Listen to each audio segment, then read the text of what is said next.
El Evangelio de hoy nos presenta un acontecimiento sucedido en el Templo de Jerusalén. Recordemos que el Templo de Jerusalén era considerado como una de las maravillas del mundo antiguo. El Templo de Jerusalén era el lugar de culto más grande que existía en todo el Imperio Romano. Jesús desde muy niño estuvo vinculado con el templo. Sus padres, apenas 40 días de haber nacido, lo presentan en el templo. Se nos narra también que cuando tenía 12 años, sus padres desesperadamente lo buscaban y lo encontraron en el templo. Cada año Jesús iba al templo. San Juan, quien escribe este evangelio, es un gran teólogo. Y a él, más que describir un evento, un acontecimiento como tal, nos quiere dar una enseñanza teológica.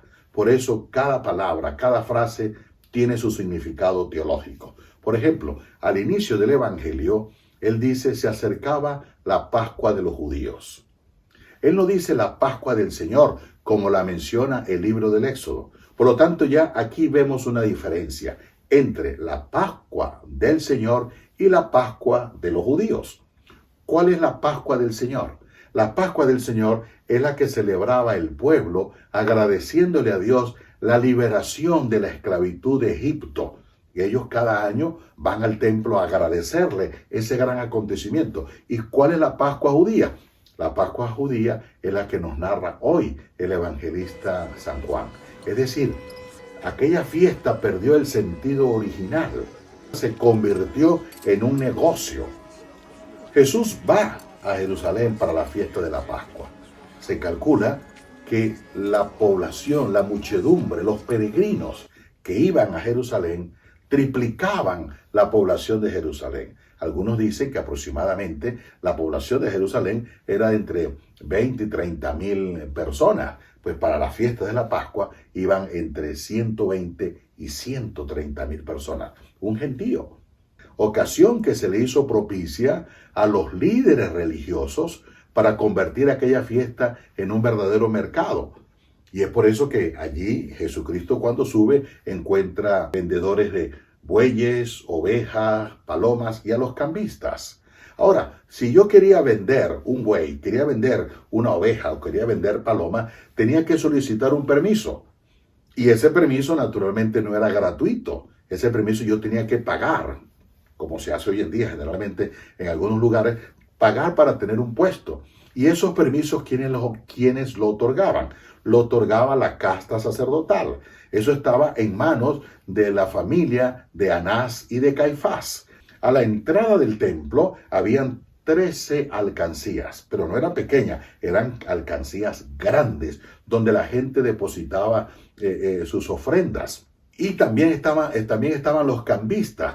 La moneda que circula en el mercado normal es la moneda del Imperio Romano, que tiene, por una parte, tiene la imagen de Tiberio y por el otro lado tiene la imagen de su mamá, de Livia. Por lo tanto, esa moneda no puede introducirse en el templo y los cambistas lo que hacían era cambiarle al precio que ellos querían. Naturalmente, un precio donde ellos obtuviesen muchas ganancias. Y eso implicaba también muchas comisiones, las cuales iban a parar naturalmente en esta familia, en esta casta sacerdotal. Un historiador de la época, de nombre Flavio Josefo, muy conocido, él dice que para estas fiestas se sacrificaban entre 18 y 20 mil ovejas. Para que tengas una idea del dinero, del comercio que se manejaba para esas festividades. Inclusive, algunos llegan a decir que el templo, o la casta sacerdotal, o toda esa familia, se convirtieron en el banco más poderoso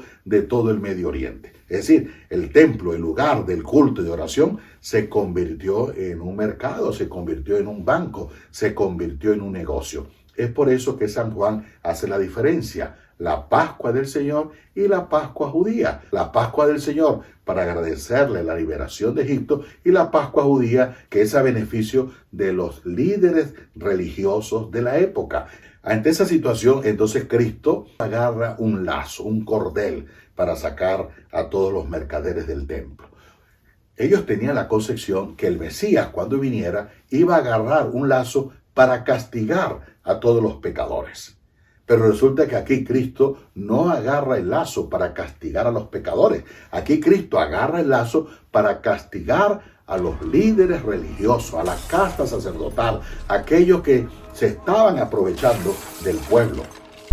Hay un detalle importante, que cuando Cristo comienza a sacar a la gente del templo, dicen que en primer lugar sacó a las ovejas. ¿Por qué a las ovejas? Porque es que las ovejas representan al pueblo. Recordemos esas imágenes bellas que se nos habla en las Sagradas Escrituras, cuando Cristo se presenta como el buen pastor. Yo soy el buen pastor, cuido a mis ovejas, está pendiente de las ovejas. ¿Por qué saca en primer lugar las ovejas? Porque las ovejas son las víctimas sacrificadas por los líderes religiosos. Es decir, es el pueblo el más sacrificado. Es el pueblo el que más sufre en estas fiestas religiosas. Ahora Jesús habla por primera vez. Hasta ahora no había hablado, había actuado. Y cuando habla, ¿a quién se dirige? Se dirige a los vendedores de palomas. ¿Y por qué a los vendedores de palomas? Porque resulta que las palomas eran los animales que los pobres podían comprar. Ahora, ¿qué dice Cristo? No hagan de la casa de mi Padre un mercado. Ya lo llama casa de mi Padre. Es una novedad, porque ellos sí ofrendan a un Dios, pero ahora Cristo está llamando a ese Dios papá. No hagan de la casa de mi Padre. Es importante, ¿por qué? Porque un Dios necesita de fieles. En cambio, un padre necesita de hijos. Luego intervienen los judíos y le dicen, ¿qué señal nos muestras para obrar así? Jesucristo no les da ninguna señal. Jesucristo simplemente les dice, destruyan ese santuario. Fíjense que no dice destruyan el templo. Destruir el santuario. Que el templo que era tan grande como 22 campos de fútbol, muy extenso, pero en el centro estaba lo que se llamaba el santuario, el lugar privilegiado, el lugar de oración, el lugar de encuentro, el lugar de la presencia de Dios. Y Cristo le dice, destruir ese santuario y en 3 días yo lo voy a reconstruir. Y es cuando ellos dicen, 46 años nos ha llevado la construcción de este templo y tú lo vas a construir en 3 días. Y muy bien, escribe San Juan, hablaba del templo de su cuerpo.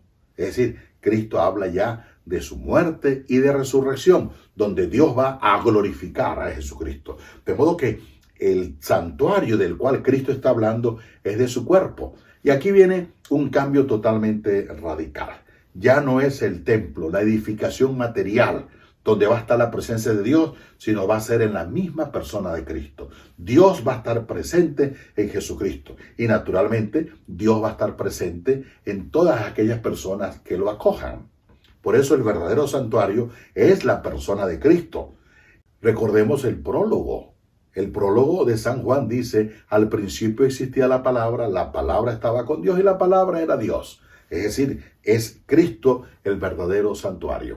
Ahora, ese cuerpo humano, el cuerpo de Jesús, el cuerpo de cada uno de nosotros, ha recobrado un valor. Porque en la filosofía griega se tenía un mal concepto del cuerpo. Se pensaba que el cuerpo era una tumba del alma, que el cuerpo era una prisión donde el alma estaba deseosa de salir, que el cuerpo era una cárcel, que el cuerpo, en fin, inclusive llegaron hasta despreciar el cuerpo.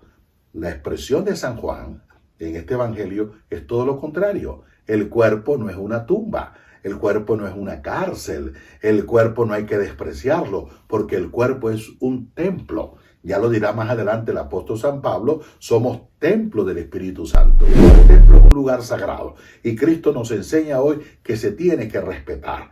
Entre con un vestido digno. Tú te verías muy ridículo en una playa con traje y con corbata. Pues también te ves ridículo en un templo con chores, con franelilla y muy mal vestido. Deberíamos de pedirle al Señor, Señor, entre en mi templo, entre en mi vida y derribe todo aquello que tiene que derribar. Tumbe todo aquello que tiene que tumbar para que en mí se refleje el amor, se refleje la presencia del Señor.